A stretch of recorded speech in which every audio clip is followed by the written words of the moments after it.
네네. 글쎄, 이론 미술, 이거는 그냥 미술 이론 이렇게 얘기하기에는 너무 포괄적이고, 어, 구상 미술에서, 구상 미술, 리얼리즘 구상 미술에서의 관찰법에 대한 이론이에요. 그렇게 봐야 되죠. 그러니까 미술에서, 우리가 입시 미술에서 요즘에는 뭐좀 발상과 전환 창작해가지고 뭔가 아이디어를 많이 보긴 하는데, 아이디어를 보기도 하지만 이제 거기서 기본 대생력이라고 하죠. 소묘력을 동시에 보죠. 요즘 미대 입시에서는. 그래서 우리가 뭔가 사물을 관찰하고 관찰할 때 뭐 이거는 사과다, 이거는 뭐 빌딩이다, 이거는 자동차다라고 그 명사를 인식할 수는 있지만 그 모양에 대해서 우리가 매번 분석하면서 보지는 않거든요. 근데 이제 화가들, 그 그림을 공부하는 사람들은 그 모양을 분석하면서 본다 이거예요. 그럼 그 그림을 타고난 천재들은 분석과 해석이 없이도 잘 그릴 수 있는 사람이 있긴 하지만, 대부분의 보통 사람들은, 95%의 보통 사람들은 관찰법이라는 걸 알아야만이 그걸 관찰해낼 수가 있고 그것을 종이에 옮겨 그릴 수 있다. 이게 이제 천재가 아닌 사람들이 그림을 배울 때에 이제 그 숙명과 같은 그 배워야만 하는 그런 걸 제가 이제 얘기를 해주는 거예요. 그래서 맨 처음에는 약간 지금까지 제가 수업한 건 약간 2차원적인 거였어요. 이제 오늘 처음으로 약간 3차원적인 원근법에 대한 개념이 약간 들어갈 거예요. 처음으로. 처음에는 이제 복습을 길게 할 수는 없어요. 뭐 점선 면이 이렇게 있다가 이렇게. 그래서 우리가 차원에서 이걸 2차원이라고 그러고 3차원은 이제 입체가 되는 것이고 이렇게. 아유, 그림 안 그려지네 오늘. 입체가 되는 거고. 그렇게 하다가 일단은 관찰을 할 때 모든 형태의 관찰을 할 때 이렇게 안 보이죠?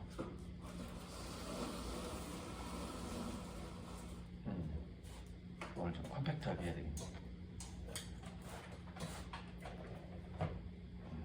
할 때, 자, 이 청년 시저, 이게 청년 시저 맞을 거네. 청년 시저의 코어에 기울기가 있잖아요. 이거 기울기. 우리 맨 처음에 배웠던 게. 그러면 여기다가 우리가 줄을 지금 없는데 줄을 매달아서 이렇게 수직을 하고 치면 여기 기울기가 나오잖아요. 코가. 이 코를 그릴 때 이렇게 기울기를 보게 된다라는 것이죠. 그래서 맨 처음에 제가 강조했던 게 수직선, 수평선으로 어떤 모든 선들의 기울기가 있다 이거예요. 각도가 있다 이거예요. 그래서 그 각도는 그냥 우리가 직관적으로 뭐 이런 각도를 종이 위에 그릴 수도 있겠지만은 항상 수평이라는 기준으로 만들어지는 직각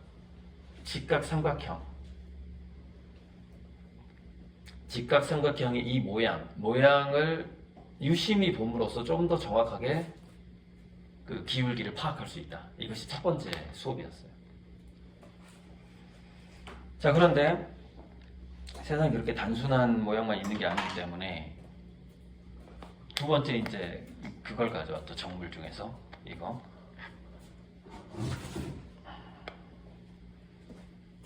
이 곡선이 있는 그거를 어떻게 파악할 거냐. 그러면 곡선에서도 자 어디 갔어? 아까 투명차.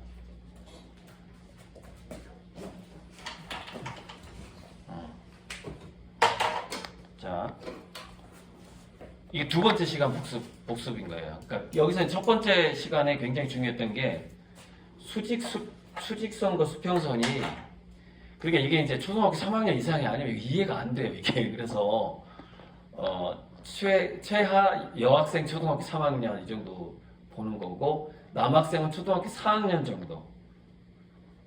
그 이상이 돼야지 이게 이제 이론적으로 이해가 되기 시작하는 수업이거든요. 수직선은 평면에서 입체에서의 수평선과 수직선은 평면에서는 가로 세로가 된다 이 말이에요. 세로 가로가 된단 말이에요.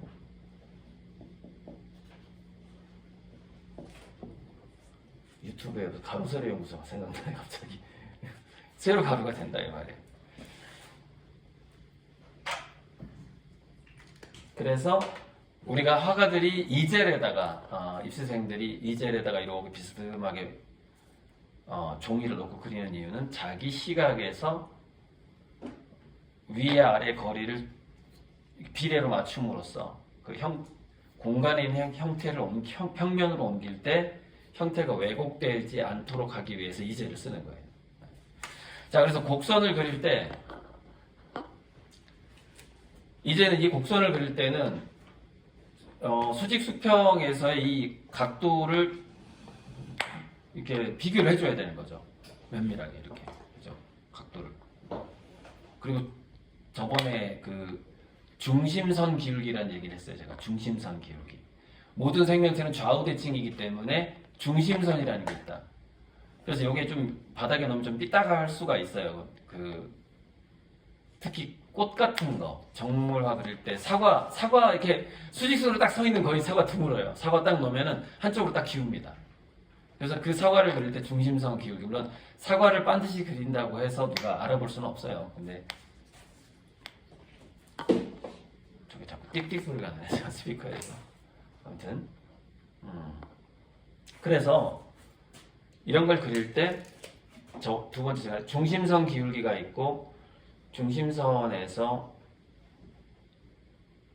위에가 이렇게 작은 게 있고 밑에가 이렇게 큰 게 있다 이거예요. 이렇게. 그러면은 여기에 하나의 우리가 삼각형을 그때 처음에 그렸던 게 이런 거란 말이에요. 점 3개를 이렇게 해가지고 이거 3개를 옮겨봐라 그랬단 말이에요. 첫 시간에. 그래서 이거 3개를 옮길 때 여기다가는 수평선을 해서 이렇게 하면은 여기 이 직각삼각형, 여기다가도 수직선을 하면 아주 얇은 직각삼각형이 이렇게 나오죠. 이 직각삼각형을 그려봐라. 그럼 결국 이 직사각형 안에 이 3개의 점이 놓이게 되고 이 조금 더 정확하게 이 비율, 각도 이런 것들을 우리가 관찰할 수 있다 이렇게 얘기한 것이고, 여기서 이제 곡선이 결합이 되면서 곡선에서도 이런 어떤 자기 임으로 점들을 찍어줄 수가 있죠. 그러면 이렇게 마치 사다리꼴 같은 이런 식의 모양을 그려볼 수도 있고, 그리고 저번에 많이 틀렸던 게 뭐냐면 이게 중심선이라고 쳤을 때 그러니까 많은 분들이 좀 왜곡됐던 게 이것의 크기. 그래서 이것의 크기는 이렇게 단면 또는 이렇게 자르는 거 있죠. 커팅. 그 부분을 싹 커팅을 하면은 이 커팅한 선에만 집중을 하는 거예요. 그럼 이걸 싹 커팅을 해버리면은 이 크기하고 이 넓이하고 이 넓이하고 이 넓이만 내 눈에 보이는 거지. 그것만 포커싱을 하는 겁니다. 그래서 그림도 그렇고 건축하는 거하고 좀 비슷하고 사업하는 거하고 비슷한데, 전체적으로 보는 거하고 부분적으로 보는 것을 계속 반복하는 거예요. 그림을 완성해 나간다는 게. 전체적인 모양을 보니까 대충 맞았어. 근데 여기 좀 얇아졌네. 그러면은 부분적으로만 분석을 하는 거예요. 단면선을 싹 그은 다음에 정상 크기가 이 정도인데 내가 이렇게 작게 그릴 수 있다 이 말이에요. 그러면은 이 길이와 이 길이를 비교 분석해보고, 그 다음에 그것을 할 때 이렇게 곡선이 있는 것들은 어떤 형태를 비교할 때 반지름 R의 크기로 이게 반지름이 어느 정도 되느냐, 이렇게 짧으면 이거고 이 정도 되면은 이 크기가 나오잖아요. 그래서 그걸 제가 공률이라고 불렀어요.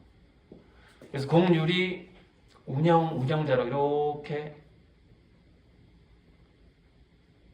자, 이런 원이 있다고 쳤을 때 여기 이 부분은 한 이 정도 크기의 원의 일부분이다. 자, 이 부분은 이 정도의 큰 원의 일부분이고, 이 정도는 여기는 이 정도 큰 원의 일부분이다. 이게 계속 상상이 돼야 되는 것이죠. 이게. 그래야지 그 곡선을 파악할 수 있고, 또 하나는 그것만 가지고 파악이 안 돼요. 자, 이 곡선 하나를 잘 그리려면은 임의의 단선, 임의의 단면선을 그어주고, 예를 들어 여기를 임의의 선이에요. 이렇게 임의의 선에서 이 임의의 선의 기울기가 나오잖아요. 이거 둘째 시간 제가 안 했던 거예요. 그때는 이제 조금 더 어수선했는데 지금은 좀 차분한 분위기인데, 임의의 단선을 그어서 이거를 측정해 볼 수 있잖아요. 이 길이하고 이 길이하고 이 길이하고. 그러면 자, 이 모양하고 이 모양이 내가 이 선을 그어줌으로써 만들어지잖아요. 선을 그어서 잘라서 한번 볼 수가 있다라는 것이죠. 그래서 우리가 예전에 그 미술 수업을 할 때 얼굴을 할 때 이 보통 눈의 크기를 기준으로 해서 눈과 눈 사이가 눈이 하나가 들어가냐, 벌써 졸려? 하나가 들어가냐, 두 개가 들어가냐, 그런 식으로 이제 사람 얼굴을 가르칠 때 미술 선생님들이 얘기하곤 했어요. 그러니까 눈의 크기를 하나의 단위로 생각해가지고 이 코의 넓이가 눈의 크기보다 더 넓은 사람이냐, 좁은 사람이냐, 이런 식으로. 그런 식으로 우리한테 가르치기도 했었죠. 그 다음에 입의 크기하고 입가의 크기를 위로 올렸을 때 눈동자로 더 넓어지느냐, 아니면 입이 작은 사람도 있을 수 있잖아요. 그러면 눈동자보다 더 좁냐, 아니면 같으냐, 입이 큰 사람 같으냐, 뭐 이런 식으로 얼굴을 관찰하게끔 하고 했죠, 예전에 선생님들이. 그래서 어쨌건 이 기울기로 관찰을 한다. 잘라서 그 크기를 원이라던가 또는 뭔가 어떤 형태 중에 예를 들어서 뭐 이런 형태가 있다고 쳤을 때 이게 이 가로와 세로의 비율을 정확하게 측정하기 어려워요. 그럴 때는 이걸 정사각형으로 한번 쪼개보는 거예요. 이런 식으로. 그러면은 정사각형 하나, 둘 하고 2분의 1 이런 식으로 계산해 보는 거예요. 길쭉한 것을 우리가 정확하게 관찰을 할 때. 그러니까 이런 거 하나 그릴 때도 이제 학생들을 그려보게 하면 이 가로 세로 비율이 다 어긋나요. 대부분의 학생들이. 정확하게 이 가로 세로 비율을 그린 사람이 없어요. 그럼 이거 하나도 비율을 맞추려면 이 정사각형이 하나, 둘 하고 3분의 2가 들어가고 거기서부터 곡선이 형성된다. 이걸 파악을 해야 되는 거예요. 그걸 생각하지 않으면 파악이 안 돼. 직관적으로 그려서 맞을 수도 있는데, 우리가 뭐 어떤 사물을 직관적으로 이런 관찰법이 없이 그리게 되면 어떤 현상이 일어나냐? 저 사람은 동물은 잘 그리는데 사람은 못 그려, 이렇게 돼요.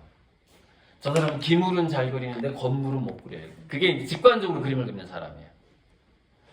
근데 이게 그 사물의 기본 형을 저처럼 이렇게 관찰법을 이론으로 배우게 되면 모든 사물을 잘 그리게 되는 것이죠. 그 구분 없이. 그런 거죠. 자, 여기까지는, 자, 오늘 이론이 좀 한 칸 건너뛰는지 모르겠는데 어쨌건 간에 너무 많이 건너뛰면 또 중간 수업을 이 다음에 할 수도 있어요. 자,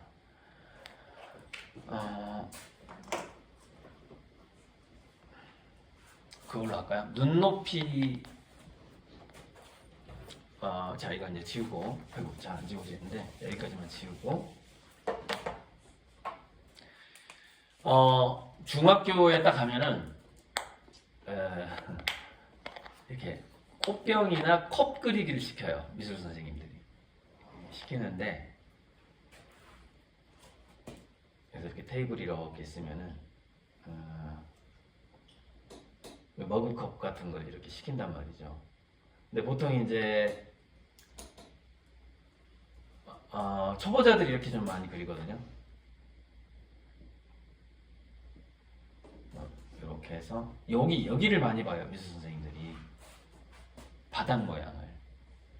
그래서 이거 가지고 점수를 매겨. A, B, C 뭐 이런 식으로 이거 가지고. 테이블 위에 컵을 놓고 종이컵을 쫙 돌려요. 그리고 이런 거를. 실제 내가 미술 선생님한테 들은 얘기예요. 선생님 미술 점수 어떻게 주세요? 그러니까는 컵 그리기 시켜가지고 나는 이것만 봐. 이걸 제대로 그리는 애들이 거의 없기 때문에 배우지 않으면. 이게 뭐냐면은 눈높이에 의한 뭐랄까 원이나 또는 그 기타 모양의 변화예요. 전체적으로는 이건 전부 다 투시원근법에 속하는 거예요.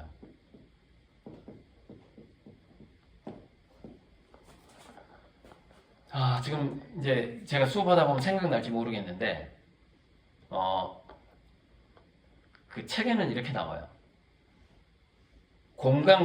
그림에서 공간감을 표현하는 원근법의 종류가 13가지예요. 13가지 중에 하나가 투시원근법이에요. 그 중에는 이제 뭐 다양한 원근법이 있는데 가장 중요해요, 투시원근법. 이것만 알아도 될 정도로. 자, 투시원근법은 뭐냐면은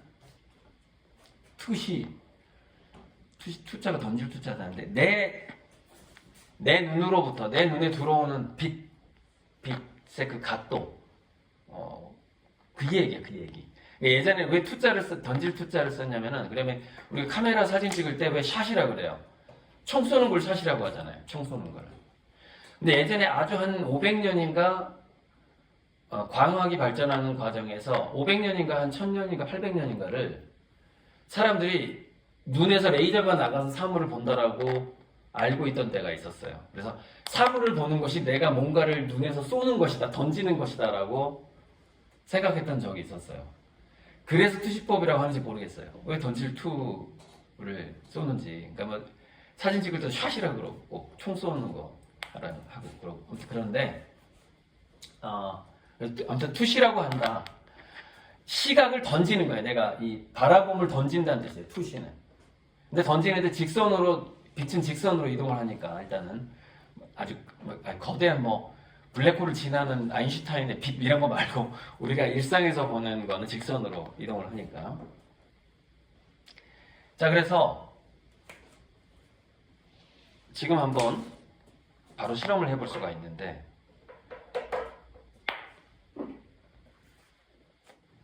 상식적으로 이게 원통이에요. 그러면은 이게 위에가 있으면 그다음에 카메라를 보면서 해야 되겠네. 얘가 수평이라고 치고 내 눈 옆에가 있으면은 이 원이 안 보이게 돼 있어요. 그렇잖아요. 안 보이잖아요. 위로 올라가면은 언덕처럼 이게 불룩하게 보이게 돼 있어요. 그 원리가 이거죠.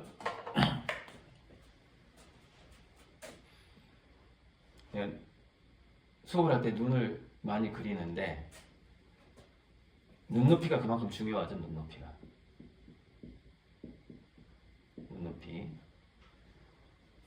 눈높이에 있는 이 원통은 일직선으로 보이게 돼 있고, 위로 올라가면 그냥 이렇게 약간 불룩하게 돼 있죠. 이렇게 아주 높이 올라가면 좀 더 불룩해 보이겠죠. 이렇게 일어서 버리면 이제 조금 거시게. 자, 근데 밑으로 내려가면은 눈높이가 밑으로 내려가게 되면은 비로소 이렇게 UFO 같은 모양이 보이기 시작하죠. 자, 학생 봐봐. 이렇게 하면 이 안이 안 보인단 말이야. 이게 점 찍어 먹게 내가. 이 점이 안 보이잖아. 자, 이렇게 있으면. 자, 근데 얘가 내려가면 점이 보인단 말이야. 잘 봐봐. 점 보이기 시작하지. 그래, 그거야. 지금 그 얘기를 하는 거야. 얘가 내려가야만이 여기서 이 원이 드디어 보이기 시작한단 말이야. 눈높이에 따른 원의 변화야, 이게. 이제 거시적으로는 투시법에 속하는 건데, 근데 더 내려가, 더 밑으로 내려가, 그러면은 이 원이 더 내려가면은 더 둥글게 보이게 돼 있다고. 그죠? 자, 그런데 그러다 보니 자, 테이블 윗면이 이렇게 보인다는 얘기는 이 테이블보다 내가 이 테이블 자체를 위에서 내려다보고 있다는 뜻이죠. 그리고 거기에 컵이 놓여 있어. 그럼 컵에서 위쪽에 있는 원이 이렇게 생겼다면, 여기에 이제 이거라고 쳐봐요. 그러면 아래쪽에 있는 원은 더 밑에가 있단 말이죠. 그럼 위로 갈수록 더 이렇게 되는 거고, 밑으로 갈수록 이게 더 약간이라도 더 둥근 모양이 나와야 된다 이거죠. 더 아래에 있으니까 방금 내가 직접 보여드렸잖아요. 그래서 테이블에 있는 컵을 그릴 때는 이렇게 상상을 해줘야 되는 것이죠. 위의 모양이 이렇게 보여. 위의 모양이. 그러면 이거보다 살짝 둥글게, 이거는 보이지? 약간 더 이렇게 해서 이거는 뒤에 있는 것이죠. 얘보다는 더 둥글다는 얘기는 뭐예요? 이 원이 사각형 안에 들어가면 이 정도의 사각형 안에 들어간다는 얘기고, 이 원이 사각형 안에 들어가면 조금 더 세로가 더 큰 사각형 안에 들어간다는 뜻이죠. 자, 원이라는 건 뭐예요? 직사각형에서, 그러니까 타원이라는 것은 직사각형에서 이 점과 이 점을 지나가게 돼 있죠. 자, 이렇게. 그래서 처음에 원을 잘 못 그리면 제가 이렇게 그리라고 시켜요. 학생들 수업할 때. 우리는 이제 속성반이긴 한데 성인반이라 이렇게 돼 있죠. 이렇게. 그리고 이걸 연결하면 뭐가 돼요? 종이컵 모양이 되는 거예요. 물론 이런 비율의 종이컵은 좀 드문데 이런 비율이 많죠. 종이컵은 밑에가. 그래서 미술 수업 시간에 이거를 종이컵을 이렇게 그리면 점수를 많이 주는 거예요. 왜? 잘 관찰한 거니까. 제대로 관찰했으니까. 근데 우리 관념으로는 테이블은 평평하다라고 애들이 생각해요. 그래서 밑에가 좀 이렇게 평평하게 되고, 위는 보니까 둥근 모양이 보이네. 그래서 이렇게 그린단 말이죠. 그래서 반대로 위가 더 둥글게 그리고 밑에가 더 덜 둥근 모양이 되게끔 만들어요. 이게 역전된 거죠. 이렇게. 그래서 이제 여기서 이제 점수가 안 나오는 거예요, 애들이. 그래서 이거 하나만 알아도 중고등학교에 그 실기 점수 평가가 올라가요. 이거 하나만 배워도. 꼭 미술생들이 이걸 테스트합니다. 자, 그러면 지금은 내가 투시원근법에서 둥근 원통을 관찰하는 것의 최초의 기본만 얘기를 했는데, 이게 이제 응용으로 한번 나온 거죠. 응용으로.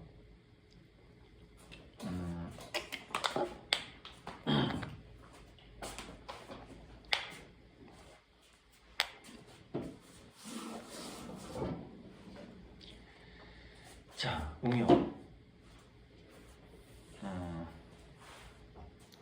자, 다시 한번 눈을 한번 그려볼게요.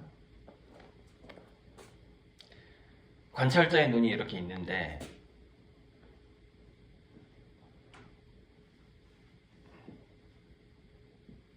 이걸 그린 거예요. 이거. 이 원통이 이렇게 있는 거예요. 관찰자의 눈이 있는데. 자, 그러면 어떤 차이가 제가 좀 더 이제 이거보다는 두껍게 그렸는데, 자, 이걸 바라볼 때, 이 부분을 바라볼 때, 이 A 부분을 바라볼 때하고 B 부분을 바라볼 때, 우리 관찰자들은 이렇게 바라보게 되죠. 이 끝에서 빛이 이렇게 들어오게 되고, 이렇게 들어오게 되죠. 그리고 여기서 이제 굴절돼가지고 이 망막에서 어떻게 인식되고 두뇌로 가는 거, 그건 나중에 얘기고. 어쨌든 우리가 수정체를 통과하는 이 각막까지 도달하는 걸 생각해보자. 그러면은 이런 삼각형이 만들어지죠. 여기를 관찰할 때는. 근데 여기 B 지점을 관찰할 때 어떻게 돼요?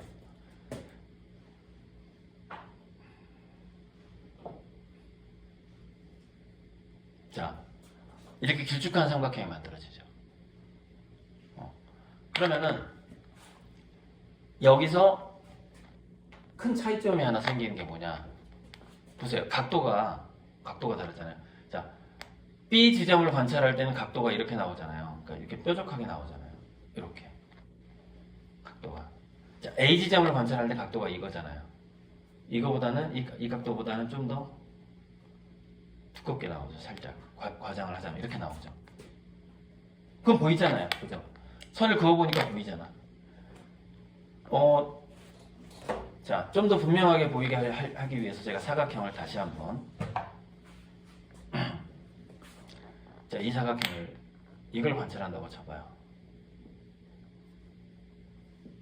이 사각형 자체가 크기가 맞아야지. 이렇게 같다고 치고 이 길이가 이 길이 같다고 치고. 근데 이건 사각형이 아니라 이제 어떤 원통이야. 원통. 지금 원통 수업을 하는 거예요. 어떤 원통 같은 거예요. 그랬을 때 이 사람이 봤을 때 여기 이 부분을 관찰하는 A 지점을 관찰하는 삼각형은 이렇게 나오죠. 각도가 이렇게 나온단 말이죠. B 지점은 이렇게 나오죠. 각도가 안으로 줄어들죠. 각도가 줄어들잖아요. 이만큼 이렇게 큰 거에서 이렇게 줄어들었잖아요. 각도가. 자, 여기서 법칙이 하나 나옵니다. 사물의 크기는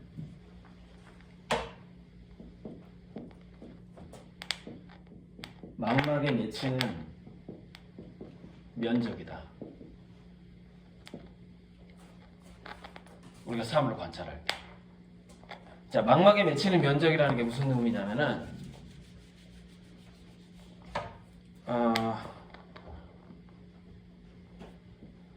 우리가 눈을 좀 여기가 맹점이라는 데가 있단 말이에요. 맹점.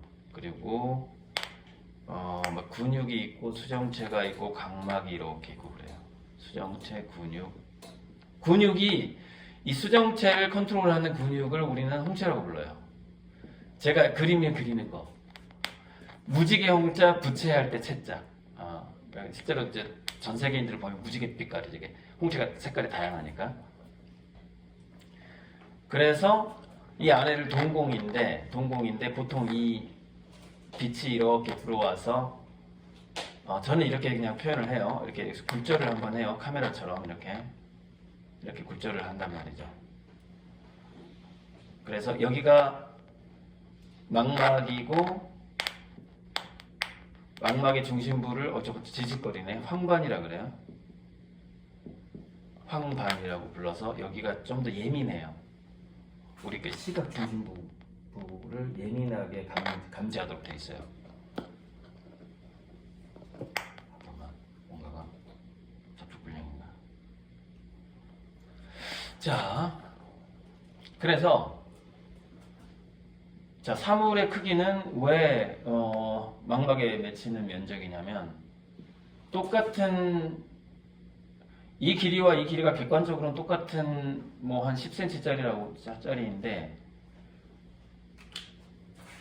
똑같은 크기가 이렇게 놓였을 때, 내 눈앞에 이렇게 놓였을 때 여기는 가깝게 있고 여기는 멀리 있단 말이야. 내 눈으로부터. 그럼 망막에 맺히는 면적이 달라져요. 면적이. 이게 내 수정체를 통과해서. 이게 투시 원근법의 실체예요. 사물의 거리에 따라서 내 눈에 그 사물이 내 망막에 맺히는 길이가 달라져요. 면적 또는 길이가 달라지는 것이죠. 그래서 여기가 길이가 같은데 여기는 망막에 이만큼에 맺히게 되는 것이고 이 뒤는 더 멀리 있기 때문에 망막에서 이렇게 맺히게 되는 거죠. 색깔을 좀 다르게 해야지 좋겠네요.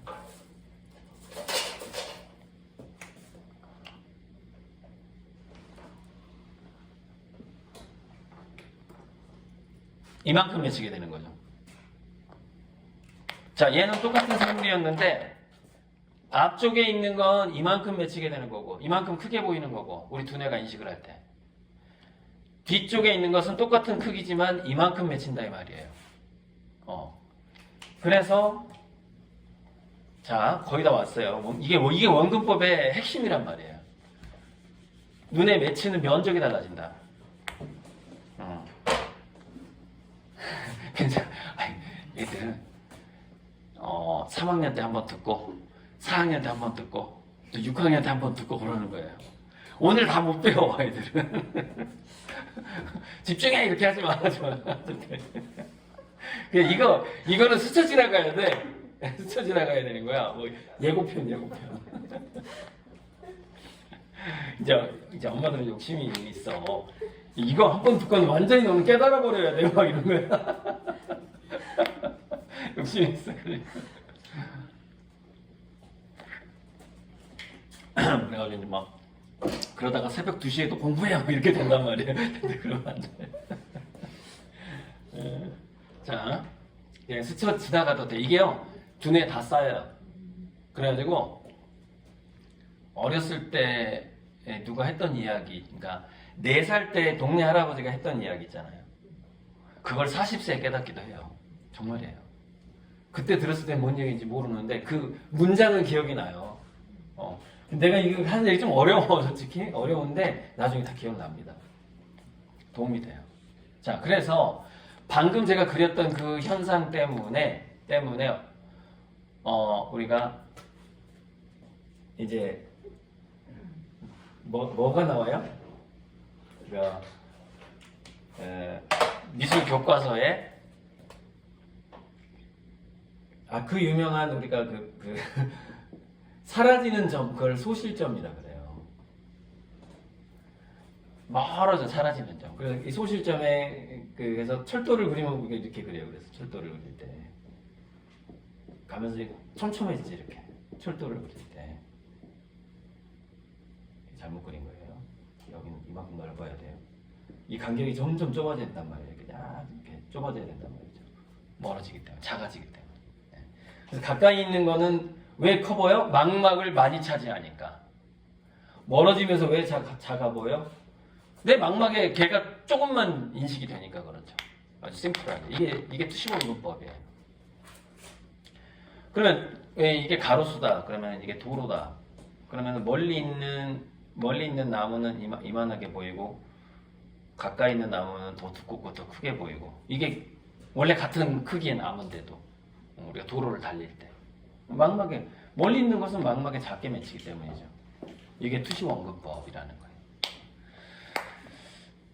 거예요. 그래서 이제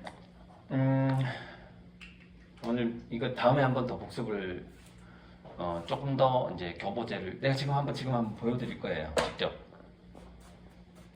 직접 뭔가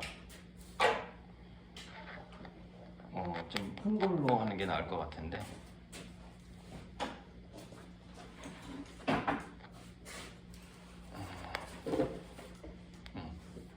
자, 이거를 한쪽 눈을 가리고 잠시 후에 끄고 하는 게 나을 것 같아. 시간이 걸리니까. 이렇게 갖다 대볼 거란 말이야. 이런 식으로. 그러면 제가 방금 말했던 그 투시원근법 그대로 나옵니다. 멀리 있는 거 작아 보이고 가까이 있는 거 한번 갈아보세요. 보이죠? 이게 작아 보이는 거. 한쪽 눈 아무거나 가려봐요. 커 보이고 작아 보이고. 자, 학생 가까이 있으니까 길어 보이고 짧아 보이고 다 마찬가지죠. 멀리 있으니까 원격으로. 근데 이거는 가까이 가야 잘 돼요. 방금 설명했던 거 느껴지죠? 알잖아. 이게 바로 오늘 여러분은 투시원근법의 모든 것을 배운 거야. 한 문장으로 딱 끝나요. 사물의 크기는 망막에 맺히는 면적이다. 이 한 문장으로 끝나는 거예요. 그러니까 모든 형태는 우리 수용초에서 굴절돼가지고 망막에 맺히게 돼 있어요. 그래서 우리가 눈의 진화라는 게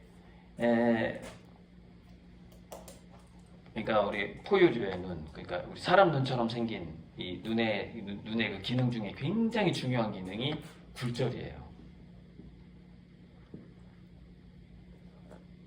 무슨 얘기냐?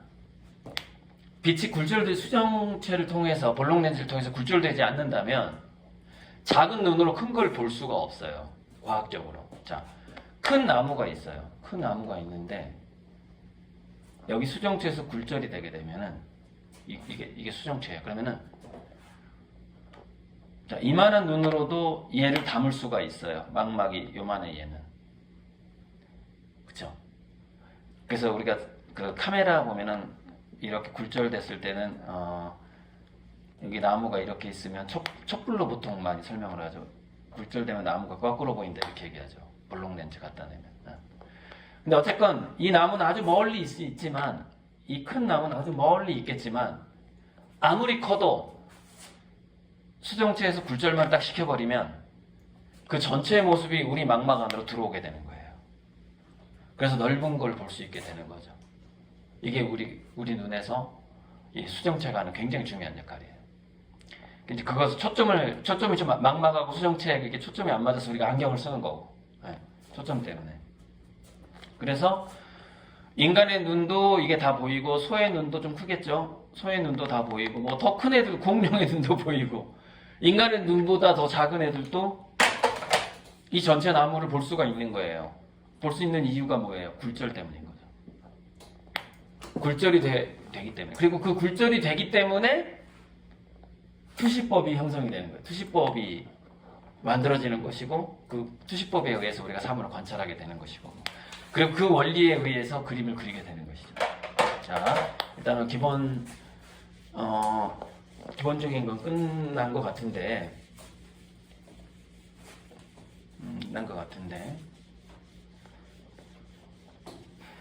이제 여기서 좀 더 깊이 들어가는 뭐 A-1, 2, 3, 4번의 그 이론 수업이 있고 있는데 그거는 이제 한 2주 후에 또 제 상황이 더 좋아질 수가 있으니까 그러면 좀 더 좋은 공간에서 한번 해보기로 하고 오늘은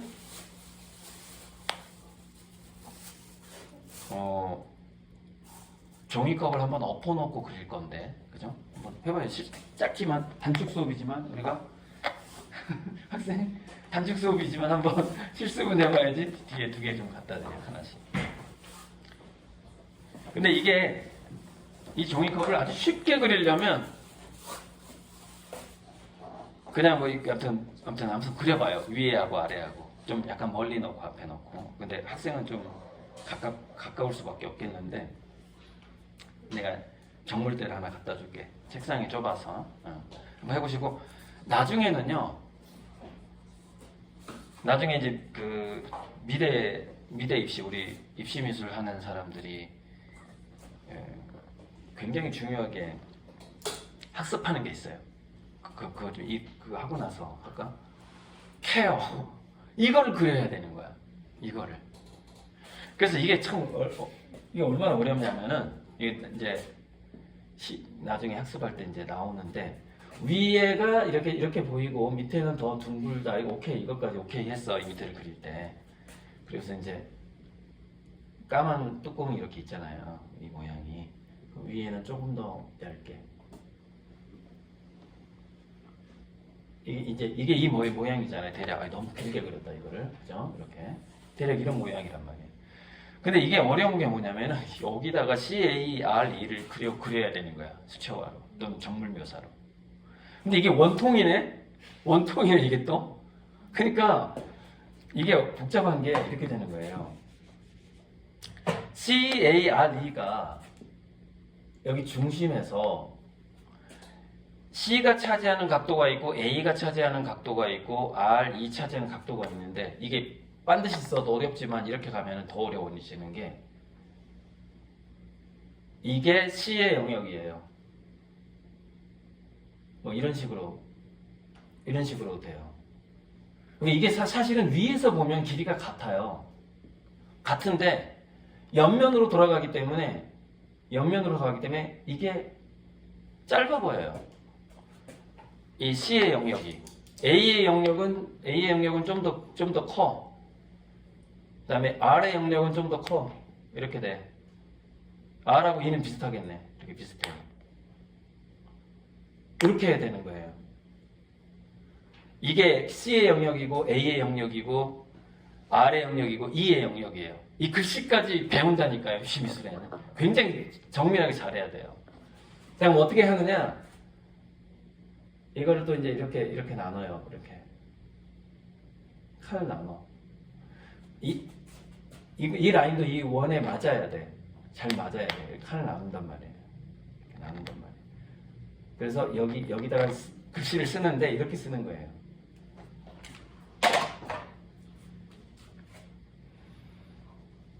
이거 자세히 안 할게요. 나중에 이렇게 쓰는 거예요. 이 안에다가.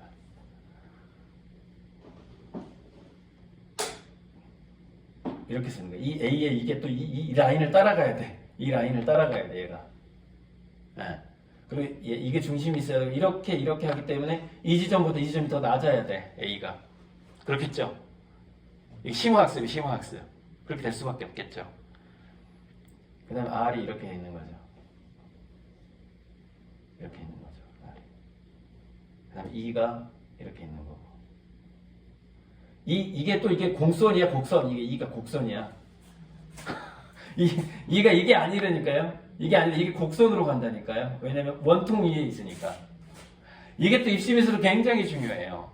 깡통 위에 있는 글씨 그리기. 그러니까 이거를 이런 식으로 차근차근 원근법을 배우지 않으면 이걸 통과할 수가 없어요. 이거를 도저히 제대로 그릴 수가 없어요. 이렇게 착착착 나와야 돼. 스케치할 때 바로 이게 착착 그냥 나와야 되는 거예요. 여기 머릿속에 이론이 들어가 있어야 돼요. 그러니까 이런 거 그릴 때 되게 어려운 거예요. 이런 거. 이걸 그려야 되니까 똑같이 옆으로 막 놓여 있는 거 이런 거. 자, 여기 이제 원근법에서 지금 오늘 한 거는 뭐냐면 원근법에서 지금 당장에 그릴 만하게 지금 종이컵밖에 없어서 원통을 먼저 시작한 거예요. 나중에 이제 기차, 건물 이렇게 가게 되고 마지막에는 인체 원근법으로 들어가요. 이론적으로는 이제 그게 예전에 우리가 미술 이론 배울 때 인체 투시라고 그러는데 이렇게 있으면 팔이 길어 보이고 이렇게 있으면 그렇죠. 이걸 단축법이라고 그래요. 단축법. 그 미술 이론 중에 단축됐다, 짧아졌다 이거잖아요. 단축법.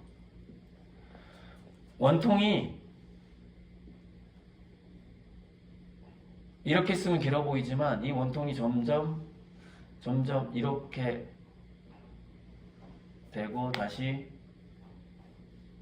이렇게 된다 이 말이에요. 이렇게 방맹이 휘두를 때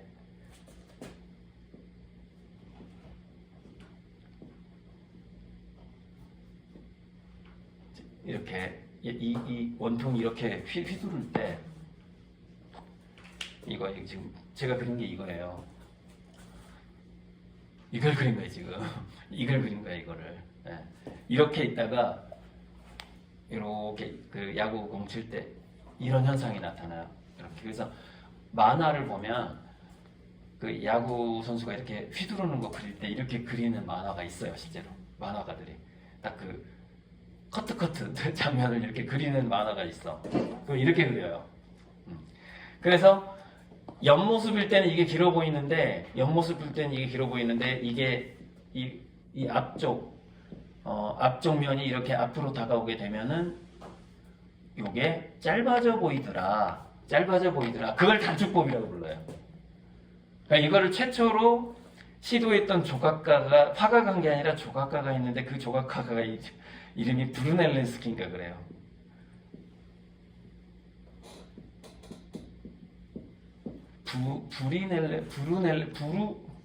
헷갈리네.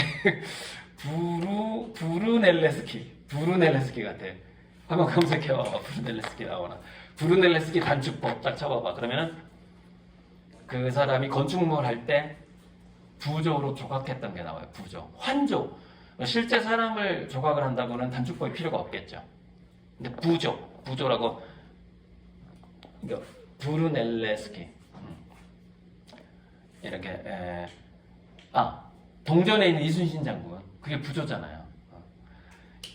그런 거 그릴 때 이 단축법이 쓰이게 되는 거예요. 이런 식으로 그리게 되는. 아무튼 오늘 했던 수업이 중요한 이론 수업이 아무튼 종이컵 한번 그려봅시다. 그려보고 오늘은 좀 빨리 끝내고 바깥에서 봄날을 즐기는 걸로 네, 그렇게 하겠습니다. 네.